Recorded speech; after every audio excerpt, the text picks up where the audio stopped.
আসসালামু আলাইকুম ওরহমতুল্লাহ। সম্মানিত মুত্তাকি 24-এর দর্শকবৃন্দ, আশা করছি মহান আল্লাহ রব্বুল আলমিনের অশেষ রহমতে আপনারা সকলেই ভালো আছেন। ভিডিওটি অত্যন্ত গুরুত্বপূর্ণ। আজকের ভিডিওতে আমরা আলোচনা করব জান্নাতে কী কী নিয়ামত থাকবে, জান্নাতে জান্নাতীরা কী কী নিয়ামত ভোগ করবে। কোরআন হাদিসের আলোকে তা তুলে ধরব এই ভিডিওতে। তাই ভিডিওটি শেষ পর্যন্ত দেখুন। তাহলে চলুন ভিডিওটি শুরু করা যাক। জান্নাত একটি আরবি শব্দ, অর্থ বাগান বা উদ্যান। প্রচলিত অর্থে জান্নাতকে বেহেশত বলা হয়। ইসলামের পরিভাষায় পার্থিব জীবনে যেসব মুসলিম আল্লাহর আদেশ নিষেধ মেনে চলবে এবং পরকালীন হিসাবে যার পাপের চেয়ে পুণ্যের পাল্লা ভারী হবে ও আল্লাহর সন্তুষ্টি লাভ করবে, তাদের জন্য আল্লাহ যেসব স্বর্গ প্রস্তুত রেখেছেন সেগুলোই জান্নাত। কোরআনে কারিমে জান্নাতের যেসব নাম বলা হয়েছে সেগুলো হলো ফেরদাউস, জান্নাতের সর্বোচ্চ বাগান; দারুস-সালাম, শান্তির নীড়; জান্নাতুল মাওয়া, বসবাসের জান্নাত; দারুল খুলদ, চিরস্থায়ী বাগান; জান্নাতুল আদন, অত্যন্ত সুখের বাগান; জান্নাতুল আখিরা, আখেরাতের আলোয়; জান্নাতুল নাইম, নিয়ামতপূর্ণ বাগান; ও দারুল মাকামা, অবস্থানের বাড়ি। কোরআনুল কারিম ও হাদিসে জান্নাত প্রসঙ্গে বিস্তারিত বিবরণ রয়েছে, তবে কোরআনুল কারিমে সব বিষয়ে জান্নাতের কথা বলা হয়নি। শুধুমাত্র ইসলামের প্রায়োগিক দিকগুলো যে মেনে চলবে তার ব্যাপারে জান্নাতের কথা বলা হয়েছে। সেখানে বলা হয়েছে জান্নাতে কি কি থাকবে, সঙ্গী সাথী কারা হবে, জান্নাতের পোশাক কি হবে, সেখানে কি কি নিয়ামত থাকবে। কোরআনুল কারিমে বর্ণিত জান্নাতের বিশেষত্বগুলো হচ্ছে এর নিয়ামত, সুশীতল ছায়া, আপ্যায়ন, পানীয়, সঙ্গী সাথী, পোশাক পরিচ্ছদ, পরিবেশকগণ, সুউচ্চ বহুতল বিশিষ্ট প্রাসাদ, বাগান ও ঝর্ণা, সব ইচ্ছা পূরণ, জান্নাতীদের প্রতি অভিবাদন ও মোবারকবাদ এবং সবকিছুর ওপরে আল্লাহর সন্তুষ্টি। কোরআনে কারিমে জান্নাতকে বিভিন্নভাবে সংজ্ঞায়িত করা হয়েছে।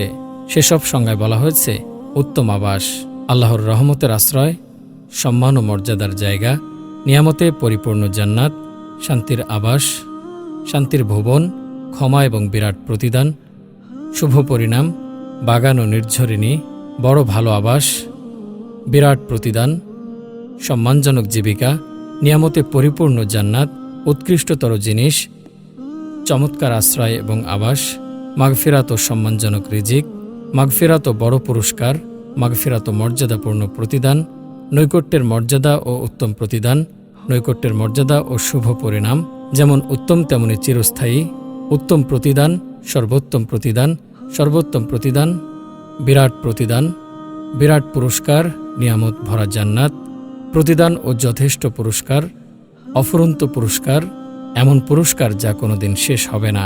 জান্নাতের নিয়ামত অপরিসীম, এর বর্ণনাও রয়েছে কোরআনুল কারিমে।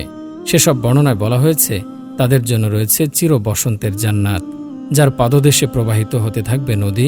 সেখানে তাদেরকে সোনার কাকনে সজ্জিত করা হবে, সূক্ষ্ম ও পুরো রেশম ও কিংখাবের সবুজ বস্ত্র পরিধান করবে এবং উপবেশন করবে উঁচু আসনে, বালিশে হেলান দিয়ে, চমৎকার পুরস্কার এবং সর্বোত্তম আবাস। অবশ্য মুত্তাকিদের জন্য সাফল্যের একটি স্থান রয়েছে, বাগবাগিচা, আঙ্গুর, নবযৌবনা, সমবয়সী তরুণীবৃন্দ এবং উচ্ছ্বসিত পানপাত্র। সেখানে তারা শুনবে না কোনো বাজে ও মিথ্যে কথা। প্রতিদান ও যথেষ্ট পুরস্কার তোমাদের রবের পক্ষ থেকে। কিছু চেহারা সেদিন আলোকোজ্জ্বল হবে, নিজেদের কর্ম সাফল্যে আনন্দিত হবে, উচ্চ মর্যাদার জান্নাতে অবস্থান করবে। সেখানে কোনো বাজে কথা শুনবে না। সেখানে থাকবে বহমান ঝর্ণাধারা, সেখানে উঁচু আসন থাকবে, পানপাত্রসমূহ থাকবে, সারি সারি বালিশ সাজানো থাকবে এবং উৎকৃষ্ট বিছানা পাতা থাকবে। আর হে নবী, যারা এই কিতাবের ওপর ঈমান আনবে এবং এর বিধান অনুযায়ী নিজেদের কার্যধারা সংশোধন করে নেবে, তাদেরকে এ মর্মে সুখবর দাও যে তাদের জন্য এমন সব বাগান আছে যার নিম্নদেশ দিয়ে প্রবাহিত হবে ঝর্ণাধারা। সেই বাগানের ফল দেখতে দুনিয়ার ফলের মতোই হবে। যখন কোনো ফল তাদের দেয়া হবে খাবার জন্য, তারা বলে উঠবে, এ ধরনের ফলই ইতিপূর্বে দুনিয়ায় আমাদের দেয়া হতো। তাদের জন্য সেখানে থাকবে পাক পবিত্র স্ত্রীগণ এবং তারা সেখানে থাকবে চিরকাল। যারা তাকওয়ার নীতি অবলম্বন করে তাদের জন্য তাদের রবের কাছে রয়েছে বাগান, তার নিম্নদেশে ঝর্ণাধারা প্রবাহিত হয়। সেখানে তারা চিরন্তন জীবন লাভ করবে। পবিত্র স্ত্রীরা হবে তাদের সঙ্গিনী এবং তারা লাভ করবে আল্লাহর সন্তুষ্টি। আল্লাহ তার বান্দাদের কর্মনীতির ওপর গভীর ও প্রখর দৃষ্টি রাখেন। এ কাজ তিনি এজন্য করেছেন যাতে ঈমানদার নারী ও পুরুষদেরকে চিরদিন অবস্থানের জন্য এমন জান্নাতে প্রবেশ করিয়ে দেন যার পাদদেশ দিয়ে ঝর্ণাধারাসমূহ প্রবাহিত হতে থাকবে এবং তাদের মন্দ কর্মসমূহ দূর করবেন। এটা আল্লাহর কাছে বড় সফলতা।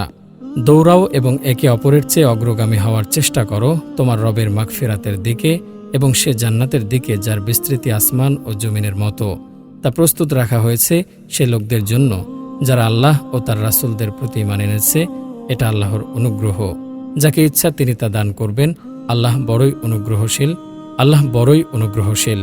হে নবী, আমি তোমাকে কাউসার দান করেছি, কাজেই তুমি নিজের রবেরই জন্য নামাজ পড়ো ও কোরবানি করো। তোমার দুশমনি শিকড় কাটা। সূরা আল কাউসার, আয়াত 1 থেকে 3।